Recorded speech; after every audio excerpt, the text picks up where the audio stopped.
Sir, आप क्या हमें बता सकते हैं सैफरॉन एरोपोनिक्स टेक्निक होती क्या है?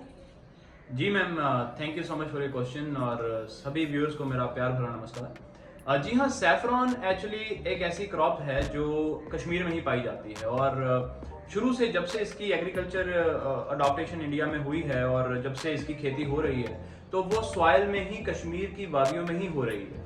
वहाँ का टेम्परेचर, वहाँ की ह्यूमिडिटी लेवल्स, वहाँ की सॉइल, वहाँ का एटमॉस्फेयर और कहीं नेचुरल स्टेट में ऑल ओवर इंडिया पाया नहीं जाता। तो सैफरॉन एरोपोनिक्स एक ऐसी टेक्निक है जिससे आप उसी क्रॉप की प्रोडक्शन कश्मीर के बाहर, मेरा कहने का मतलब है कि वर्ल्ड वाइड कहीं पर भी ले सकते हैं। आपको उसके लिए लेकिन सूटेबल एनवायरनमेंट क्रिएट करना पड़ेगा जो कि एक तरह से कश्मीर के वेदर का ही रेप्लिका होगा। एक तरह से कश्मीर के वेदर की आपको नकल करनी है as best as you can.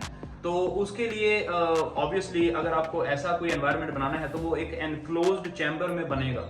वो चाहे आप एक कमरे को चेंज कर लीजिए उसमें, चाहे आप एक हॉल को, चाहे आप कोई आपके घर में खाली कमरा पड़ा हो उसे, लेकिन ये भी डिपेंड करता है कि आप किस लेवल तक उसे ट्रांसफॉर्म करना चाहते हैं अपनी सैफरॉन प्रोडक्शन के लिए। अगर आप टोटली कमर्शियली उसमें घुसना चाहते हैं, अगर आप कोई एक्सपेरिमेंटेशन नहीं करना चाहते, अगर आप एक एक्सपीरियंस्ड ग्रोअर हैं, आपको थोड़ी बहुत भी नॉलेज है, तो मैं तो यही सजेस्ट करूंगा कि आप प्रॉपर चैनल के थ्रू एक लैब बिल्ड कीजिए जिसमें आपकी जो लैब होती है वो पॉलीयूथरीन फोम की स्लैब होती है जिसके दोनों तरफ गैल्वनाइज्ड आयरन की शीट लगी होती है, which is one of the best insulator in the world for heat and I mean to control the temperature. तो आप उसका एक रूम बिल्ड कीजिए जहां पर आप अंदर उसके चिलर लगाएंगे to control your temperature requirement. तो ऐसे करके मतलब मोटा मोटा अगर मैं आपको बताऊं तो इसमें 4-5 पैरामीटर्स होते हैं जो बहुत ही क्रिटिकल हैं आपकी सैफरॉन की प्रोडक्शन के लिए। अगर वो 4-5 पैरामीटर्स अकॉर्डिंगली मैनेज नहीं होंगे तो आपका टोटल पैसा वेस्ट जाएगा। तो इसको करने का कोई फायदा नहीं। तो आपको सीखना पड़ेगा एग्जैक्टली किस टाइम पर मुझे क्या करना है और पैरामीटर्स ये है कौन कौन से। अगर मैं आपको बताऊं तो पैरामीटर्स हैं humidity, humidity, carbon dioxide concentration और लाइट।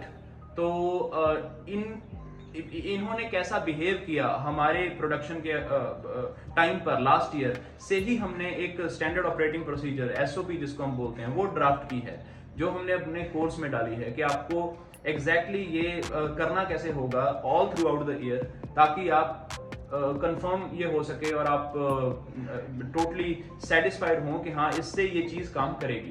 क्योंकि अगर कोई चीज़ मेरे लिए काम करी है, अगर कोई चीज़ इंटरनेशनली वैलिड है, अगर कोई ईरान में इसकी खपत कर रहा है तो वो भी इसी प्रोसीजर को फॉलो कर रहा है।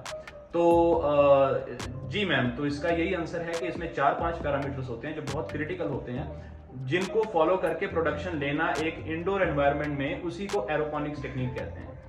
तो एरोपोनिक्स में हमें पानी की जरूरत नहीं पड़ती, हमें मिस्ट की जरूरत पड़ती है। मिस्ट जिसमें मिस्ट का मतलब कि वाटर वेपर, ह्यूमिडिटी, ठंडक के साथ। तो जैसे हम यहाँ पर दिल्ली में हैं, लुधियाना में हैं, पंजाब में, हरियाणा में हैं, यहाँ पर ह्यूमिडिटी होती है लेकिन it is hot and humid, it is never cold and humid. तो जो कश्मीर में है, पंपोर का एरिया जहाँ ये उगता है, वहाँ ये ठंडक के साथ ये नमी होती है, बादल हमेशा छाए ही रहते हैं। तो वो एनवायरनमेंट इस जगह पर लुधियाना में जहां हम कर रहे हैं, it can only be created artificially, it can not be created naturally. तो उसको क्रिएट करने की एक कला है, एक आर्ट है जो आपको सीखना पड़ेगा। And then you have to perfect go towards perfection, कि इसको मैं कैसे परफेक्शन की तरफ लेके चलूं कि अगर मेरे फॉर एग्जांपल 10 बीज हैं जिनमें से मुझे फ्लावर मिलना है, कि 10 में से 8 या 9 मुझे फ्लावरिंग दें। ऐसा ना हो कि 10 में से 2 ही मुझे फ्लावरिंग दे। क्योंकि क्या होता है कि हम कश्मीर से इसे प्रोक्योर करते हैं सीड को, बल्ब्स को, तो इन्होंने वहाँ की खुराक खाई होती है, वहाँ का एनवायरनमेंट इन्होंने अडॉप्ट किया होता है। तो with in first year second year आपको इतना पता नहीं चलेगा। ये उसी एनवायरनमेंट की आप लगा सकते हैं कि उस एनवायरनमेंट की मेमोरी से ही आपको फ्लावरिंग देंगे पहले ईयर। तो डिपेंड करता है कि आपने उसको 1 साल बाद कैसा रखा है। तो आपकी कंटिन्यूअस आपने उसको सरवाइव करवाया है, that is what matters the most.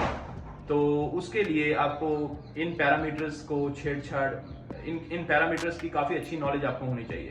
अगर आपको इन पैरामीटर्स की अच्छी नॉलेज है तभी आप उसको प्रोडक्शन लेंगे, अपनी मैक्सिमाइज कर सकेंगे प्रोडक्शन। अगर आपके पास 10 सैफरॉन बल्ब्स हैं तो कुछ तो 2-3 ऐसे हैं जो देंगे ही देंगे फ्लावर आपको, नो मैटर आप। क्योंकि मैंने एक किसान से बात की है कश्मीर में, उन्होंने बताया कि उनके एक बार जो सैफरॉन बल्ब्स हैं वो कार की डिक्की में रह गए थे, तो डिक्की में भी उन्होंने फ्लावर निकाल दिया जब उनका टाइम आया।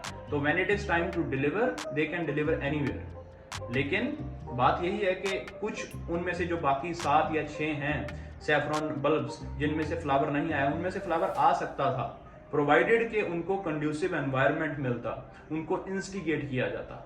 और वो instigation is via your SOP, via your parameters.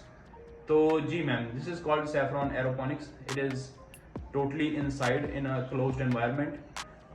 You have to be very careful with your parameters. It is unlike natural farming. Naturally तो आप उसको बोएंगे और छोड़ देंगे और प्रे करेंगे भगवान से कि सही टाइम पर सही चीज़ें हों, सितंबर के टाइम पर बारिश हो, मार्च के टाइम पर बारिश हो। लेकिन कंट्रोल्ड एनवायरनमेंट में आप ये सब चीज़ें कंट्रोल कर सकते हैं प्रोवाइडेड आपको फुल नॉलेज है। तो this is saffron aeroponics farming.